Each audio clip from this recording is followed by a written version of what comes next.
प्रचंड उन्हाळा आहे आणि उन्हाळ्यावर मात करण्यासाठी आपण काही ना काही प्रयत्न करत असतो.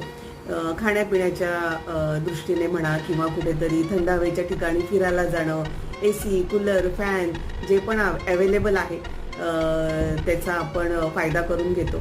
अर्थात उन्हाळ्याचा हा सीझन आहे आणि त्याच्यानंतर मनाला शरीराला गारवा देण्यासाठी पावसाळा, हिवाळा हा येणारच आहे.